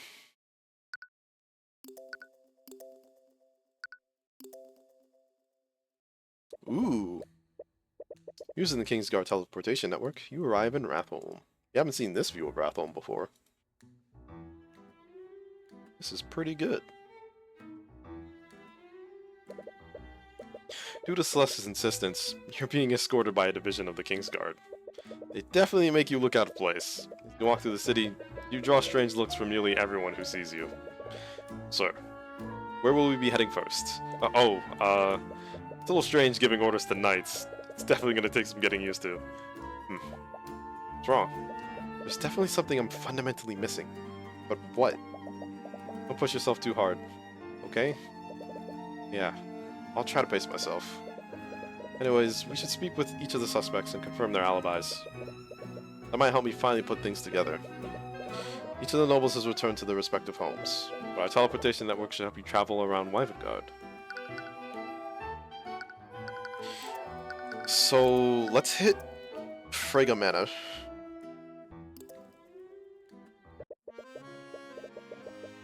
I'm going to speak with Leif and Miriam. Asking around, one of the servants mentioned they appear to be entertaining guests in the study. You normally wouldn't interrupt them, but you've already eaten up a lot of time traveling here. Whatever they're discussing can wait. Arf, arf, arf. Ah. Into the study, Tracker runs up to you and begins barking. Once he sees who you are, he calms down.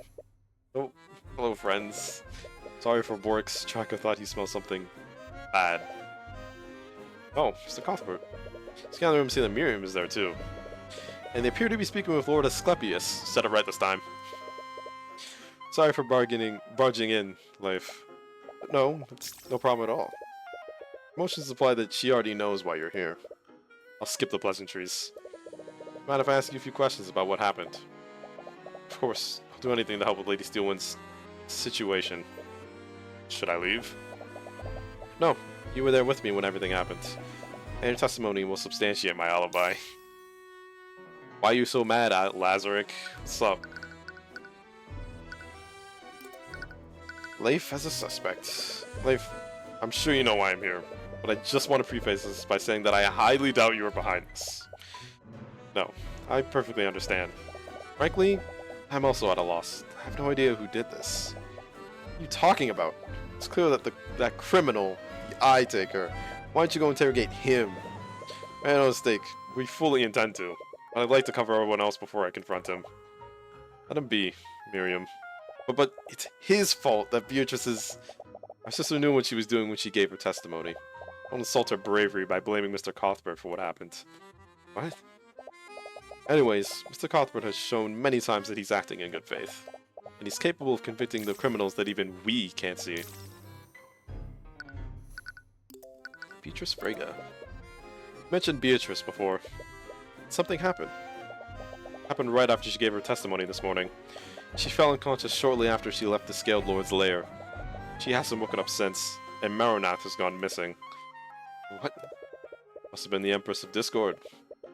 After you manifested Lady Steelwind's blood contrast, we all realized why she was acting so strangely. Right. If it weren't for her, I would have never considered trying to issue a divine edict. She sacrificed herself to save Lady Steelwind. It seems our esteemed sister put her trust in you, Commoner. So we will do the same. If there's anything we can do to help you, please ask. Where were you during the massacre? I appreciate your trust, all of you. But I have to ask, where were you all between 2 PM and 3 PM that day? Luckily, we were all together. Me, Leif, Miriam, Beatrice, and her friend were all gathered in the garden before 2 PM. But at around 2 PM, my sister and Miss Ilmatter both went missing. Can't believe we trusted her to take care of our sister. Hush now, Miriam. The Empress of Discord took control of her. There was hardly anything Miss Ilmatter could do to stop it. I really do hope she's okay. She's been missing since the massacre. You mentioned that you all went to search for her. Did you see anything? No. We originally planned to search the cathedral grounds. When we arrived at the nave, we found Aster trapped in a force cage. Did any of you lose track of each other during that time? No. We stayed together for the entire time. But we did consider splitting up to cover more ground. The Kingsguard found us and asked us to stay where we were. Right. I suppose that makes sense. And did you see Eris at all when this happened? No. We never saw her. And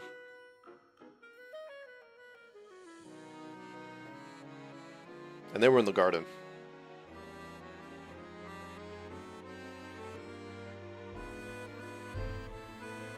So what's Lazarick doing?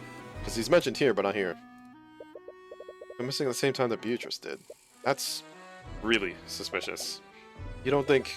It's definitely possible she was involved in this somehow. Not to mention, the Eye Taker is one of our suspects. And she's his daughter. She's his what? You didn't know? I'd have thought that Beatrice would have told you. No, she didn't mention that at all. It's like Eris has a lot to answer for.